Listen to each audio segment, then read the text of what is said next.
நிவேதித் ஆழ்வார் அவர்களே, மதிப்பிற்குரிய எனக்கு முன்னால் இங்கு சிறப்புரையாற்றி அமர்ந்திருக்கின்ற தமிழ்நாடு காங்கிரஸ் கமிட்டியினுடைய துணைத் தலைவர் சொர்ணா சேதுராமன் அவர்களே, மதிப்பிற்குரிய திருநெல்வேலி பாராளுமன்றத்தினுடைய உறுப்பினர் மதிப்பிற்குரிய வழக்கறிஞர் சி ராபர்ட் புரூஸ் அவர்களே, மகிழா காங்கிரஸ் அமைப்பினுடைய மாநில தலைவர் சகோதரி ஹசீனா சையத் அவர்களே, முன்னாள் சட்டமன்ற உறுப்பினர் மதிப்பிற்குரிய அருள் அன்பரசு அவர்களே, மதிப்பிற்குரிய மூத்த தலைவர் இதயதுல்லா அவர்களே, மதிப்பிற்குரிய ஓபிசி அமைப்பினுடைய அகில இந்திய ஒருங்கிணைப்பாளர் செக்ரட்டரி ஆதிலிங்க பெருமாள் அவர்களே, மற்றும் இந்த மேடையில் அமர்ந்திருக்கின்ற அத்தனை பேர் முக்கியமானவர்கள், தயவு செய்து இங்கே மதிப்பிற்குரிய தமிழக காங்கிரஸ் கமிட்டியினுடைய தலைவர் செல்வ பெருந்தகை அவர்கள் சிறப்புரையாற்றுவதற்காக இருக்கின்றார்கள். காலத்தின் அருமை கருதி மேடையில் அமர்ந்திருக்கின்ற மூத்த தலைவர்கள், ஓபிசி அமைப்பினுடைய மாநில நிர்வாகிகள் எல்லோரும் எனக்கு ரொம்ப தெரிஞ்சவங்க. அதே போல் இந்த மாநிலம் முழுவதும் எல்லா இடங்களில் இருந்தும் எல்லா மாவட்டங்களில் இருந்து வருகின்ற ஓபிசி அமைப்பினுடைய மாவட்ட தலைவர்கள், வட்டார தலைவர்கள், இன்னும் பேரூராட்சி மற்றும் ஊராட்சி அத்தனை தலைவர்களுக்கும் என்னுடைய பணிவான வணக்கங்களை தெரிவித்துக் கொண்டு, எனக்கு முன்னால் பேசிய ஓபிசி அமைப்பினுடைய அண்ணன் மாவட்ட தலைவர் சிவராஜசேகரன், அதே போல் மாவட்ட தலைவர் திரவி அண்ணாச்சி, ஸ்டூடெண்ட்ஸ் காங்கிரஸ் சின்னத்தம்பி உட்பட அவங்களுக்கும் நான் வணக்கங்களை தெரிவித்துக் கொண்டு, தலைவர்கள் எல்லாம் ஓபிசி அமைப்பு எப்படி செயல்பட்டுக் கொண்டிருக்கிறது என்பதை பற்றி சொன்னார். என்னை பொறுத்தவரையில் இன்றைக்கு என்னோட சீனியர் தான் நம்ம நவீன் அவர். ஏன்னா நவீன் அவர் மாணவர் காங்கிரஸ் அமைப்பிலிருந்து படிப்படியாக கட்சியினுடைய ஆர்கனைசேஷனுக்கு வந்தவர் தான் நவீன் அவர். இங்க அவரை பற்றி சகோதரி மகிழா காங்கிரஸ் தலைவர் ஹசீனா சையத் அவர்கள் சொன்னார்கள். அவர்களை பொறுத்தவரையில் எல்லா மாவட்டங்களிலும் அவர்களுக்கு என்ன பணிகள் கொடுக்கப்பட்டிருக்கிறது, இன்றைக்கு ஓபிசி அமைப்பினுடைய தலைவராக செயல்பட்டுக் கொண்டிருக்கின்றார். எல்லா மாவட்டங்களிலும் இப்போ எங்க மாவட்டத்தினுடைய தலைவர் சிட்டின் ஆல்பர்ட் வரைக்கும் இங்க வந்திருக்காங்க. அந்த அளவிற்கு எல்லா மாவட்டத்தினுடைய தலைவர்களையும் ஒருங்கிணைத்து மாநில நிர்வாகிகள், அதற்கு கீழே இன்னைக்கு மாவட்டத்திற்கு அடுத்தபடியாக வட்டார அளவில், பேரூராட்சி அளவில், ஊராட்சி அளவில், இன்னைக்கு பேரன்பாடி நம்முடைய தாய் அமைப்புக்கு அடுத்தபடியாக இந்த அமைப்பை வலுப்படுத்த வேண்டும் என்று தொடர்ந்து பல முயற்சிகளை மேற்கொண்டிருக்கின்றார்கள். ஆகவே என்னை பொறுத்தவரையில் அவர்களுக்கு என்னுடைய நெஞ்சார்ந்த மனமார்ந்த வாழ்த்துக்களை நான் உங்கள் மத்தியில் நான் தெரிவித்துக் கொள்ள ஆசைப்படுகிறேன். இன்னைக்கு இருக்கக்கூடிய எல்லா சகோதரர்களுக்கும் தெரியும், நம்ம எலெக்ஷன் என்பது, தேர்தல் என்பது இன்னும் ஒரு 2 மாத காலம். பிப்ரவரி மாதம் கடைசியில் வந்துட்டுன்னா தேர்தலுடைய நன்னடத்தை, தேர்தல் கோட் ஆஃப் கான்டக்ட் வந்துடும். அதனால தேர்தல் வரும்போது பல பிரச்சனைகள். ஏன்னா இன்னைக்கு காங்கிரஸ் கட்சியை பொறுத்தவரையில திராவிட முன்னேற்ற கழகத்திலிருந்து கிட்டத்தட்ட ஒரு 20 வருஷமா நம்ம கூட்டணியில் இருக்கோம். அதுல ஒன்றும் மாற்றுக்கிறது இல்லை. இந்தியா கூட்டணி என்பது மிக வலிமையா இருக்கிறது. ஆனால் நம்மை பொறுத்தவரை இங்க இருக்கக்கூடிய நான் உட்பட நம்முடைய கட்சியினுடைய அமைப்பை வலுப்படுத்தி ஆக வேண்டும். இன்னைக்கு காங்கிரஸ் கட்சியை பொறுத்தவரையில கிராம காங்கிரஸ் கமிட்டி, அதே மாதிரி பூத் லெவல் எல்லாம், அதே மாதிரி நீங்க இப்போ முக்கியமா இந்த வாக்காளர் பட்டியல் அந்த சிறப்பு தீவிர திருத்தம், அதை BLA 2 என்கின்ற அந்த அமைப்பை எல்லா பூத்துகளையும் இப்போ இங்க இருக்கக்கூடியவங்க உங்களுடைய பேர் தேர்தல் இந்த வாக்காளர் அந்த பட்டியலில் இருக்குதான்னு நீங்க நிச்சயமா சரிபார்க்க வேண்டும். அதே மாதிரி நம்மளுடைய பூத்துல இப்ப நான் இருக்கக்கூடிய கிள்ளியூர் தொகுதியில் என்னுடைய பூத் நம்பர் 205 5ஆம் நம்பர் பூத்துல நான் நம்மளுடைய அந்த வாக்காளர்கள்லாம் ஒழுங்கா இருக்காங்களா, அல்லது அதுல ஏதாவது இறந்து போனவங்களுடைய பேர்கள் நீக்கப்பட்டிருக்கிறதா, அல்லது பெர்மனண்டா ஷிஃப்ட் ஆனவங்களுடைய பேர் நீக்கப்பட்டிருக்கிறதா, உண்மையா இருக்கவங்களுடைய பேர்லாம் இருக்குதா, நம்ம நிச்சயமா நம்ம அதை வெரிஃபை பண்ணணும். ஏன் இதை நம்ம சொல்றோம்னா, எந்த கட்சியோடு இப்போ நம்ம திராவிட முன்னேற்ற கழகத்தோடு நம்ம கூட்டணியில பேச போறோம்னா அவங்க என்ன கேட்பாங்க, நம்முடைய கட்சியுடைய பலம் என்ன என்று கேட்பாங்க. அப்ப கட்சியுடைய பலம் என்பது நம்முடைய வட்டாரத்திற்கு அடுத்தபடியாக இருக்கின்ற பேரூராட்சி அல்லது ஊராட்சி பகுதிகளில் இருக்கக்கூடிய வாக்குச்சாவடி அளவுதான் நம்முடைய அளவுகோல்.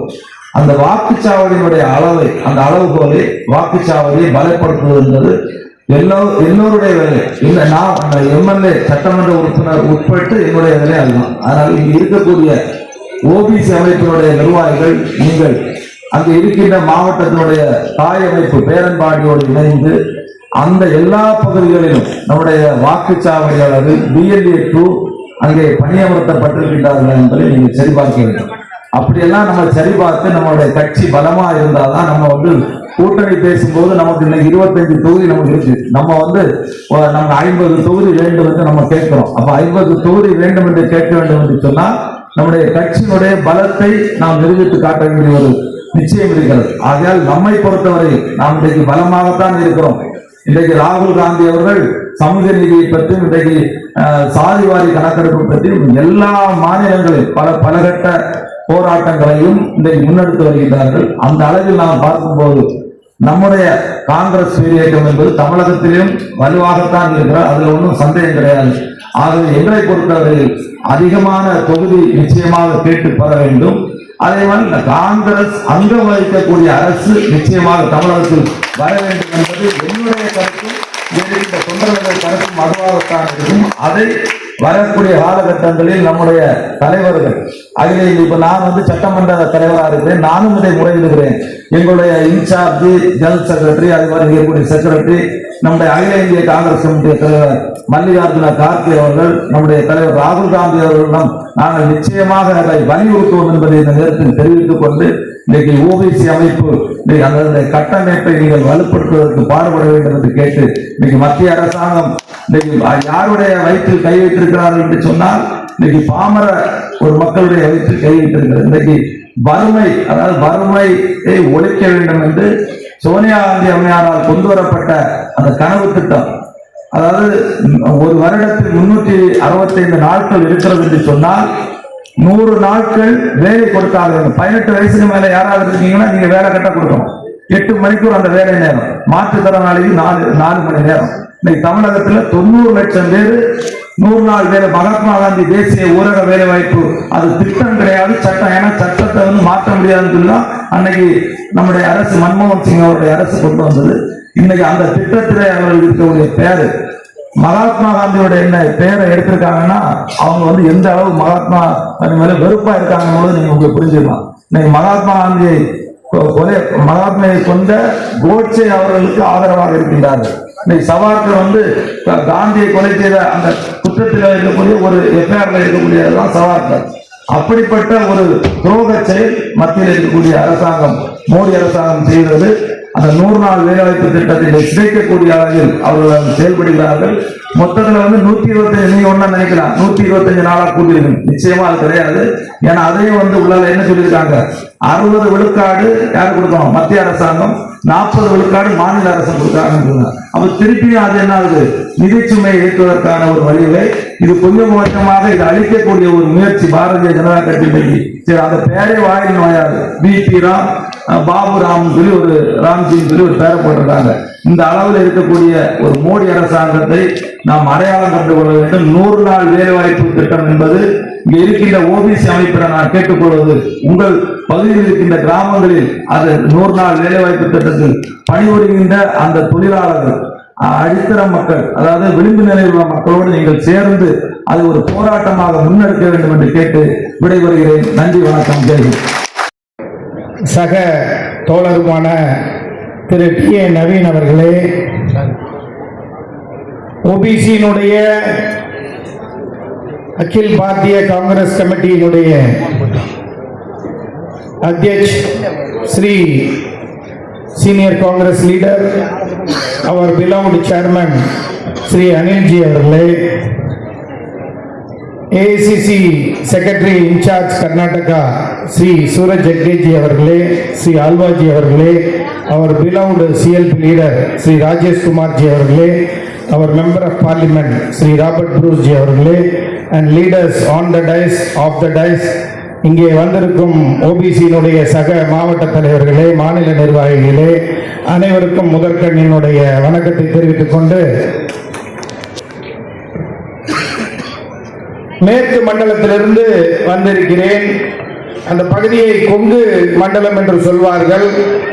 சமூக நீதிக்கு பெயர் போன ஈரோட்டிலே பிறந்தவன் என்ற கர்வத்துடன் இந்த இடத்திலே காங்கிரஸ் பேரியக்கம் ஆட்சியில் இருந்தாலும் இல்லாவிட்டாலும் வாக்குக்காக அரசியல் செய்யும் இயக்கம் அல்ல, ஓபிசிக்காக அதிகமாக குரல் கொடுத்த இயக்கம், மண்டல் கமிஷனை கொண்டு வந்த இயக்கம் காங்கிரஸ் கமிஷன் தான். ஏன் இப்போது கூட நம்மளுடைய ஓபிசியினுடைய வாழ்வாதாரம் பாதிக்க கூடாது என்று நம்மளுடைய நடைபயண நாயகன், மக்களுடைய நாயகன் தலைவர் ராகுல் காந்தி அவர்கள் இந்தியா முழுவதும் சென்சஸ் மக்கள் தொகை கணக்கெடுப்பை எடுக்க சொன்னார். எதற்காக எடுக்க சொன்னார்? அப்போது தெரியும் இங்கே எத்தனை சதவீத ஓபிசி மக்கள் இருக்கிறார்கள் என்று. தமிழகத்தை பொறுத்தவரை ஓபிசி மட்டுமல்ல, எம்பிசி எனக்கூடிய ஒரு அமைப்பும் இருக்கின்றது. இங்கே சமூக நீதி உயர்ந்து இருக்கின்றது. அதை அடுத்த நிலைக்கு எடுத்து செல்ல வேண்டும். சகோதரர் நவீன் அவர்களுக்கு என்னுடைய வேண்டுகோள், நீங்கள் இதே போல கொங்கு மண்டலத்திலே தேர்தலுக்கு முன்னால் இன்னொரு ஓபிசி மாநாட்டை நீங்கள் ஒரு கான்பரன்ஸ் மாதிரி ஏற்பாடு செய்ய வேண்டும். அதற்கு நான் உங்களோடு ஒத்துழைப்பேன். என்னுடைய பகுதியிலே அதை நான் நடத்த கடமைப்பட்டிருக்கிறேன். சமூக நீதியை உயர்த்தி பிடிக்க கொங்கு மண்டலம் எப்போதும் துணை நிற்கும். இங்கே இந்த சிறந்த ஒரு கூட்டத்தை ஏற்பாடு செய்து இங்கே எனக்கு பேச வாய்த்தமைக்கு நன்றி கூறி, இந்த கூட்டமானது வருங்காலகட்டத்திலே விவசாயிகள், தொழிலாளர்கள், கைவினை தொழிலாளர்கள் இவர் அனைவரும் ஓபிசி என்று சொன்னால் அதிகப்படியான சமுதாய மக்களை உள்ளடக்கிய ஒரு அமைப்பாக இருக்கிறது. அந்த அமைப்புக்கு தலைமை தாங்குகிறீர்கள். எங்கள் பகுதியிலே நீங்கள் அதிகப்படியான மக்கள் வசிக்கிறார்கள். நீங்கள் வந்து அங்கேயும் அந்த கூட்டத்தை நடத்த வேண்டும். உங்களுக்கு நாங்கள் ஒத்துழைப்பாக இருப்போம். காங்கிரஸை பொறுத்தவரை ஆட்சியில் இருந்தாலும் இல்லாவிட்டாலும் அனைத்து சமுதாய மக்களுக்காக குரல் கொடுக்கும் ஒரே இயக்கம் நம் பேர் இயக்கம் என்பதை தெரிவித்துக் கொண்டு வாய்ப்புக்கு நன்றி பாராட்டி விடைபெறுகிறேன். நன்றி, வணக்கம், ஜெயகன். கணக்கை பேசிக் கொண்டிருப்பார்கள். ஆனால் இந்த தேசத்தில் ஒரே ஒரு தலைவர் மட்டும்தான் ஓபிசிக்கான சமூக நீதி, பொருளாதார நீதி, அரசியல் நீதி, இந்த நீதிக்கெல்லாம் கேள்வி கேட்டு போராடி கொண்டிருப்பவர் தலைவர் ராகுல் காந்தி மட்டும்தான் என்பதை நாம் புரிந்து கொள்ள வேண்டும். ஏதோ கூடினோம் கலைந்தோம் என்று இல்லாமல் எதற்காக தலைவர் ராகுல் காந்தி போராடி கொண்டிருக்கிறாரோ அந்த போராட்டத்தின் உண்மை தன்மையை மக்களிடம் நாம் எடுத்து செல்ல வேண்டும். அப்பொழுதுதான் இந்த போராட்டத்திற்கான முழு வடிவமும் முழுமை பெறும். அந்த அடிப்படையில் தான் நம்முடைய ஓபிசி தலைவர் பெருமக்களாகிய நீங்கள், தலைவர் ராகுல் காந்தியும் காங்கிரஸ் இயக்கத்தின் சித்தாந்தமும் ஓபிசி மக்களுக்காக நீண்ட நாட்களுக்காக போராடி வருவதையும், குறிப்பாக நாடாளுமன்றத்தில் ஓபிசி மக்கள் எத்தனை பெயர் அரசு துறை செயலாளர்களாக இருக்கிறார் என்ற துணிச்சலாக கேள்வி கேட்ட தலைவர் நம்முடைய தலைவர் ராகுல் காந்தி அவர்கள். அந்த அடிப்படையில் நீங்கள் தொடர்ந்து இதோடு ஒரு கூட்டம் கூட்டினோம், டெல்லியிலிருந்து வந்தோம் என்று இல்லாமல் வீடுதோறும் கை சின்னத்தையும் நம்முடைய சித்தாந்தத்தையும் எடுத்து போக வேண்டும். இனிவரும் காலங்கள் இன்றையிலிருந்து நம்ம தேர்தலுக்கான பரப்புரையை மேற்கொள்ள இருக்கிறோம். அதற்கான திட்டங்கள், நடைபயணங்கள், மகிழா காங்கிரஸ் ஒரு மிகப்பெரிய மாநாடு, மகாத்மா காந்தி பெயரில் 100 நாள் வேலை வாய்ப்பை சிதைக்கின்ற மோடியையும் பாஜக அரசியல் கண்டித்து நடைபெறும் மாநாடுகள் நடைபெற இருக்கின்றன. இதையெல்லாம் ஓபிசி அணி முக்கிய பங்காற்ற வேண்டும் என்று கேட்டுக்கொண்டு, இது வரும் தேர்தலில் ஒரு மிகப்பெரிய பணியை நாம் முழுமனதோடு இறங்கி செய்ய வேண்டும். இந்த தேசத்தில் ஒரு சித்தாந்தத்தோடு ஒரு கட்சி எந்தவித சமாதானமும் இல்லாமல் மக்களுக்காக இருக்கிறது என்றால் அது காங்கிரஸ் பேரியக்கம் மட்டும்தான். அதை நாம் சரியான முறையில் பயன்படுத்திக் கொள்ள வேண்டும். அந்த வாய்ப்பு ஓபிசி அணிக்கு இருக்கிறது. நீங்கள் ஒவ்வொருவரும் தலைவராக உருவெடுக்க வேண்டும். நாங்கள் மட்டும் தலைவர்கள் இல்லை, நீங்கள் அனைவரும் தலைவர்கள் தான். ஒரு வீட்டுக்கும் ஒரு தலைவர், தெருவுக்கு ஒரு தலைவர், கிராமத்திற்கு ஒரு தலைவர், ஒரு நகரத்திற்கு ஒரு தலைவர் என்று தலைவர் பெருமக்களை உருவாக்க வேண்டும். எல்லாரை உருவாக்குங்கள், தலைவர்களை உருவாக்குங்கள் என்று சொல்லி இப்படிப்பட்ட மாநாட்டை ஏற்பாடு செய்த அன்பு சகோதரர் நவீன் அவர்களுக்கும் அவருக்கு உறுதுணையாக இருக்கின்ற நிர்வாகிகளுக்கும் மனமார்ந்த பாராட்டுகளை தெரிவித்து விடைபெறுகிறேன். நன்றி, வணக்கம், ஜெய் ஹிந்த்.